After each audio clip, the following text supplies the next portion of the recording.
Alrighty, so I didn't originally make a video on this because some of these leaks came out yesterday and I was just a little bit late to them, and normally when I'm late to stuff, it doesn't end up, performing as well because most of the time people have already seen it. So they did add some new leaks. Apparently they just came out a little while ago, and I wanted to kind of sort of lump in the stuff from yesterday in with the new stuff. So apparently we are going to be getting a new festival Gother, and it should be coming out, I assume, next week on JP and Korea, because normally the thing here is they've added in the costume bundles and everything like that. Those are the leaks that they have for the new character, and normally when they add in costume bundles to the game, that means that they're very close to coming out. So it should be probably next week whenever we get this, and that is also confirmed by the newest leak, which is that we are going to be having a 40 million downloads festival.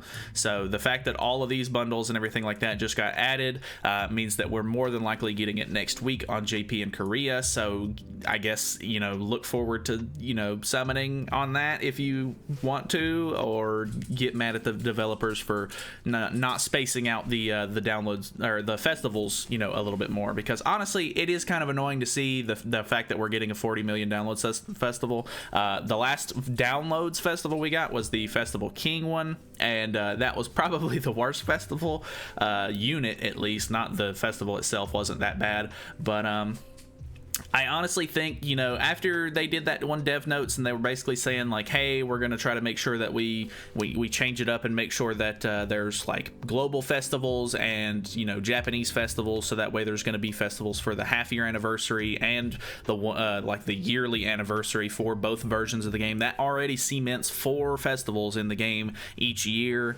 and with 4 festivals, with they last an entire month, that means that there's 3 months of filler time where they can add units that not everybody needs to summon for, or something along those lines, so people can actually save gems and free-to-play players don't feel super pressured to summon on every single festival.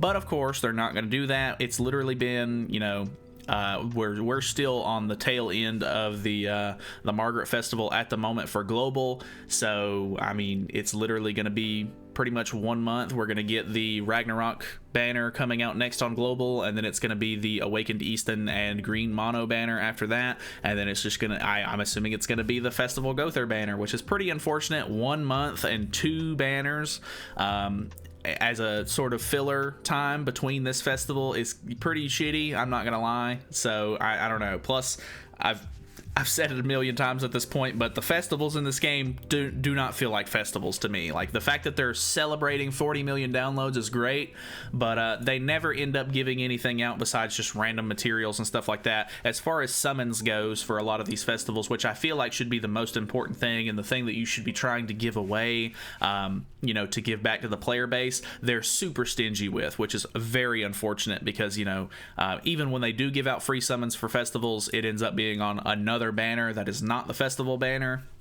So more than likely we're just going to be able to get some special missions from this where we get 10 tickets to summon on the banner, which is very dumb in my opinion. Like, honestly, they should give us more than that, especially with them doing them so frequently. But I don't run the game. Anyway, yeah, that's pretty unfortunate. I guess we're getting a new festival so soon, which is dumb.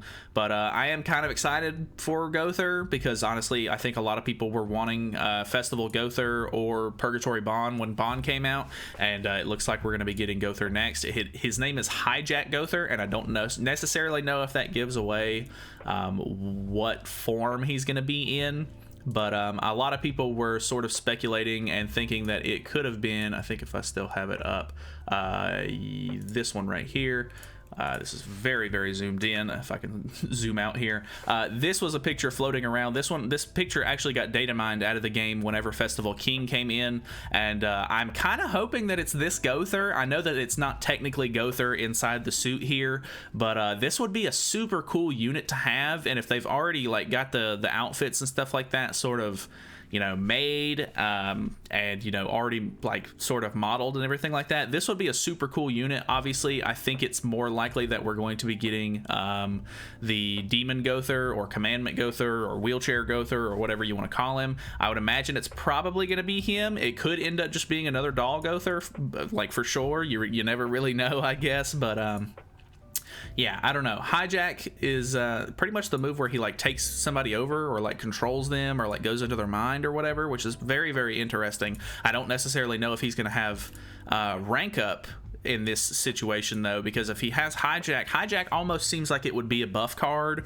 or a debuff card, so I don't know if we'll end up having, if it is a buff card, I couldn't see him just having 2 buff cards. That doesn't make any sense. You know, he would just be the ultimate support and people would just destroy him, but I don't know. Very interesting to see that it's going to be hijack Gother. We obviously have 3 different outfits: mechanical engineer, guardian priest, and backcountry explorer, which obviously gives you no indication of how those are going to look, because some of the outfit names in the game really don't match what they look like, in my opinion. So we'll just have to kind of wait and see what these look like whenever they actually come to the game. I would imagine with this stuff being sort of leaked, there may end up being a JP in Korea live stream sometime soon. They normally end up doing those for festival units, so kind of keep your eye out for that just in case. And then the only other thing that we have to go over is apparently there was something data mined where they were looking at the different platforms for the game, and they have a Windows section, which is very, very interesting. He says it looks like the game might come on Windows at some point, found on the JP and KR only versions for now. So I've been waiting for a PC port to this game for a really long time. In my personal opinion, it doesn't run as well on the phone as it should. Like for me, like I've played the game through probably 3 different phones at this point, and all of the phones that I've played it on, the battery gets super, super hot because obviously it's, you know, the graphics on the game are pretty good for a phone game, and it drains your battery really bad, and it just, I don't know, it doesn't seem like an ideal game for me to play on the phone. I normally end up having to update my game every time I actually get on it on the phone, because I normally only play on the BlueStacks version of the game, which does end up crashing you know, relatively often, which is pretty annoying. So if they could make a decent PC port for this, and where you don't have to download an emulator to play it, and I don't have to play it on my phone, I would really love that. That would be the best thing I could possibly imagine for the game at the moment, because that's the one thing that I've been wanting ever since playing the game for the first time. So I don't necessarily know when that would come out, or if it will, you know, for sure, but I think that we might need to take this with a little bit of a grain of salt, because as people were, you know, saying in my Discord whenever these leaks came out, the Windows 11 update, which is supposed to be hitting the PC market, I guess, sometime later this year, is supposed to have support for being able to launch Android apps, which I think might be the reason why they've sort of geared up for this. Whether or not it makes it run smoother on that for sure is to be determined, or whether or not it's going to be an actual like download that you can just download onto your computer is to be determined, I guess. You might have to have Windows 11 to even play the Windows version of this, but if I'm not mistaken, that feature to play Android apps on Windows 11 got pushed back to next year, so I don't know exactly when that's going to be coming out. But honestly, if they just make a, you know, if they make the game compatible with Windows where I don't have to play it on an emulator, that would be fantastic. I would love that so much. So hopefully it runs at a decent frame rate and it's a little bit smoother like the phone version is, because that is the one thing that I have to admit, the phone version runs so much smoother in my opinion because it's well optimized for a phone. But yeah, I would love that so much. But anyway, that's pretty much it for me. Hopefully, you know, hopefully this celebration goes well. I really hope that they try to give back a little bit more during the celebrations, but obviously there's no indicator that they're going to do that. So with this one coming up so soon, hopefully we kind of see how the character is and stuff like that on JP and Korea coming up, so that way you guys can determine whether or not you want to save. I know a lot of people on my Discord at least have already said that they're not really planning on summoning on the new Ragnarok banner. I'm pretty excited for that one, to be honest, because I really like Brynhildr, and the new Deanne actually seems like a really fun unit to play. I've pretty much already decided that I'm going to be skipping the Awakened Easton and Mono banner, just because they seem very lackluster and they don't really seem like they're all that useful, to be honest. So I'm probably not summoning on those units, but if you're a free-to-play player, I would probably recommend just saving and not summoning on either one of them, which is very unfortunate, because with the new bird raid coming out,